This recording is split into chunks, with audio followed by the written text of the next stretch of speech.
U.S. President Joe Biden has ended his faltering re-election bid. In a post on X, the 81-year-old said he would stay in his role as president and commander-in-chief until his term ends in January. "It has been the greatest honor of my life to serve as your president," he said, while adding, "I believe it is in the best interest of my party and the country for me to stand down." He also endorsed Vice President Kamala Harris to replace him as the party's candidate. They just paid 24%, or 25%, either one of those numbers. There's been a wave of public and private pressure from Democratic lawmakers and party officials for him to quit after his shockingly poor performance in a televised debate last month against Donald Trump, his Republican rival. If we finally beat Medicare, it took the spotlight away from Trump's false statements and put it squarely on Biden's fitness for another 4-year term. All his donors began to revolt. ladies and gentlemen, President Putin. Other gaffes at a NATO summit did not help either. He invoked Russian President Vladimir Putin's name when he meant Ukrainian President Volodymyr Zelensky and called Harris Vice President Trump. I wouldn't have picked Vice President Trump to be vice president. When you get knocked down, you get back up. Biden initially resisted pressure to step aside and sat down for rare television interviews. But polls showed Trump's lead in key battleground states widening, and Democrats began to fear a wipeout in the House and Senate. Just days ago, Biden was diagnosed with COVID-19. Trump wanted to run against Biden. Darrell West with the Brookings Institution says Biden's move creates problems for the Republicans, at least in the short term. They're just going to have to recast the whole thrust of their campaign, which was saying Joe Biden was too old, he couldn't do the job, his family was corrupt. All that disappears now. For his part, Trump told CNN on Sunday that he believed Harris would be easier to defeat in the November 5th election. It's unclear whether other senior Democrats might challenge Harris for the nomination or if the party would choose to open the field for nominations. Biden is the first sitting president to give up his party's nomination for re-election since President Lyndon Johnson in 1968. And it leaves his replacement with less than 4 months to wage a campaign. Vice President Kamala Harris hit the ground running with the launch of her 2024 presidential campaign on Sunday. Campaign officials and allies made hundreds of calls on her behalf soon after President Joe Biden said he was pulling out of the race. They urged delegates to nominate her for president at next month's Democratic Party convention, and Harris pledged to unite the nation in her bid against Republican nominee Donald Trump. Biden said he would remain in the presidency until his term ends in January next year, while endorsing Harris to run for president in his place. It leaves his replacement with less than 4 months to wage a campaign before the November election. By late Sunday, Harris had already locked in the support of all the Democrat state party chairs, according to several on a conference call. Her prospects in November are less clear. Shortly after Biden's announcement, Trump told CNN, quote, "Harris will be easier to beat than Joe Biden would have been." However, polling immediately after last week's assassination attempt against Trump showed that Harris performs no better or worse statistically than Biden had done against the GOP nominee. Still, senior fellow at the Brookings Institute, Darrell M. West, thinks the shakeup will help the Democrats catch up in key swing states. The polls have actually been moving in favor of Donald Trump over the last few weeks. I think her likely nomination will put Democrats in a strong position. She'll be very competitive in those crucial Midwestern states, Pennsylvania, Michigan, and Wisconsin. And I think she also will put some of those other swing states that have started to slip away, places like Arizona, back in very strong contention for Democrats. Several prominent Democrats, including potential Harris challengers such as California Governor Gavin Newsom, immediately backed the vice president. Despite that early show of support, a handful of the party's biggest names, including former House Speaker Nancy Pelosi and former President Barack Obama, both praised Biden's decision but did not announce endorsements. Two other potential challengers, Michigan Governor Gretchen Whitmer and Kentucky Governor Andy Beshear, made no mention of the vice president in their statements. Harris is due to speak from the White House South Lawn Monday morning. Packed into a classroom in the Indian city of Prayagraj, students cram for a variety of tests. This includes the prestigious civil services exam, in which passing it is needed to get a job as a federal government bureaucrat.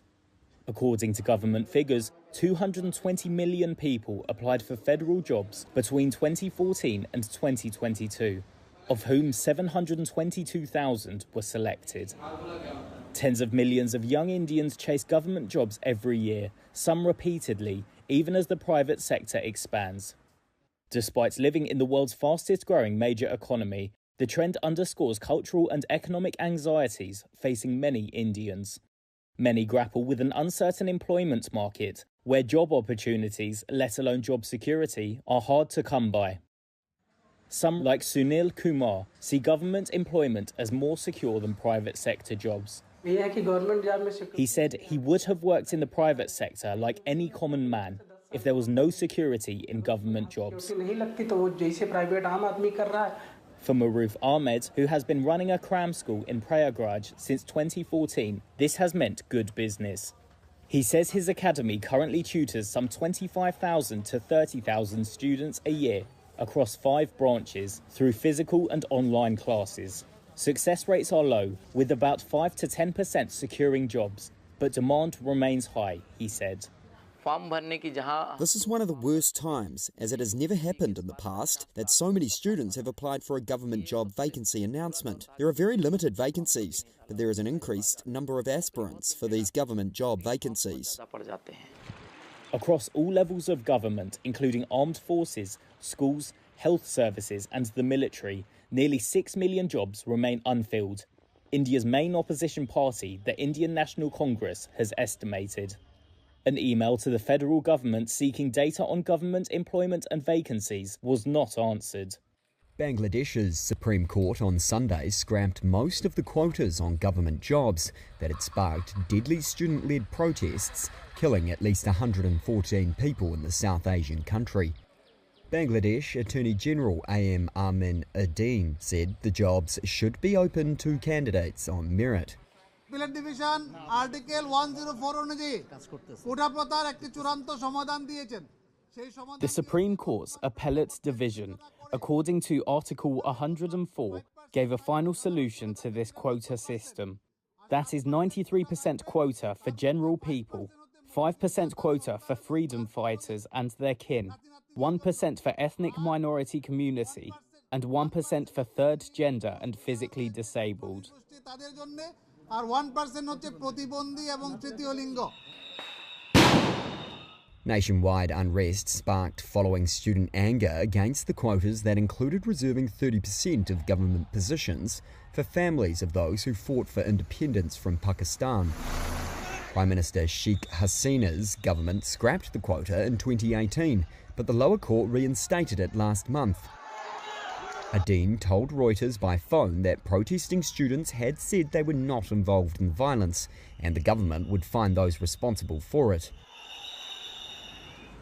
Witnesses said that the capital of Dhaka's streets were quiet following the decision after local media had reported scattered clashes earlier in the day. Demonstrations have also been fueled by high unemployment among young people, who make up nearly a fifth of the population. Military were patrolling with army checkpoints set up as the government had extended a curfew while bracing for the judgment. Internet and text message services in Bangladesh have been suspended since Thursday, cutting the nation's 170 million people off as police cracked down on protesters who defied a ban on public gatherings. Bangladeshis trying to leave the country crowded outside an airline office in Dhaka on Sunday. Mohammed Kosar told Reuters he was trying to return to Saudi Arabia. His flight was cancelled and a new one cost him over $200. He says if he is stuck in Bangladesh for 2 more days, he will need to beg in the streets. Local media reported the curfew was to resume for an uncertain time after a 2-hour break for people to gather supplies. Tell me, what did you think about the news that Biden's stepping out of the race? It was surprising, but definitely it was the right thing to do. It was the right choice and a good choice. I think that he's on his way out anyways, so.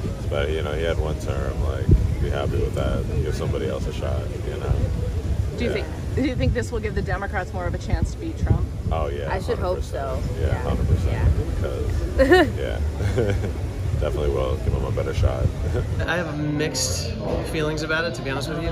On one hand, I think he could have stayed in the race a little bit longer, but after seeing the debate and hearing what other people were saying about him, I think it might be a good move for what he's doing.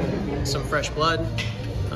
Harris polls well against Trump, so I think she has a real shot at winning. I'm nervous. I hear so much animosity toward her, around the workplace, which is more conservative. But I mean, they weren't going to vote Biden anyway, so it's going to be interesting. I'm voting for whoever isn't Trump, and I wish I was more excited, but I'm still nervous. I think she reminds me of like an auntie, like at the cookout or something. I don't know, like she's a very like likable person, seems like.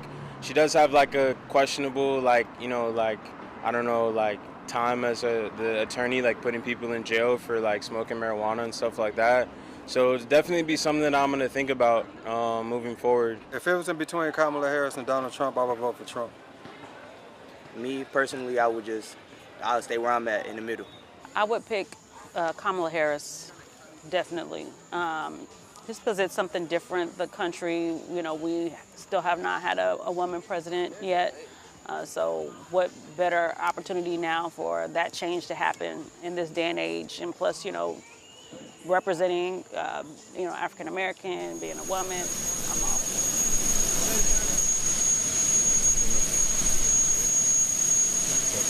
I'm leaving this morning on a very important trip to the United States at a time when Israel is fighting on 7 fronts and when there's great political uncertainty in Washington.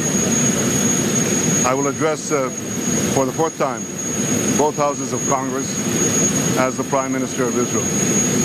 I will seek to anchor the bipartisan support that is so important for Israel.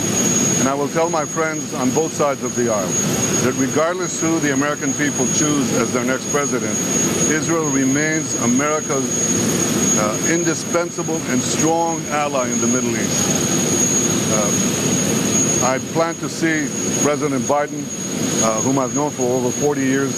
This will be an opportunity to thank him for the things he did for Israel in the war and during his long and distinguished career in public service as senator, as vice president, and as president.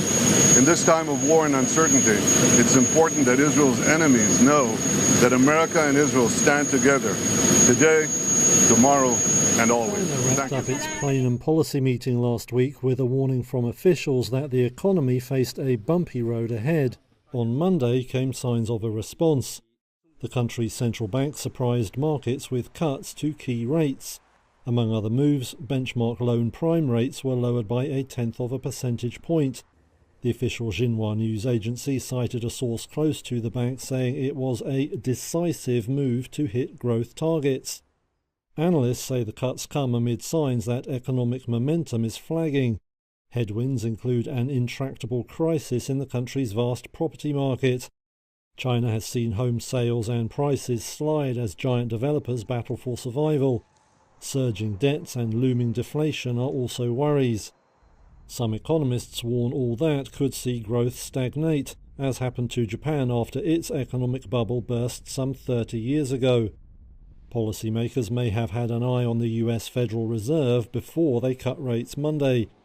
One analyst said the prospect of reductions there gave China's central bank room to move without hammering the country's yuan currency.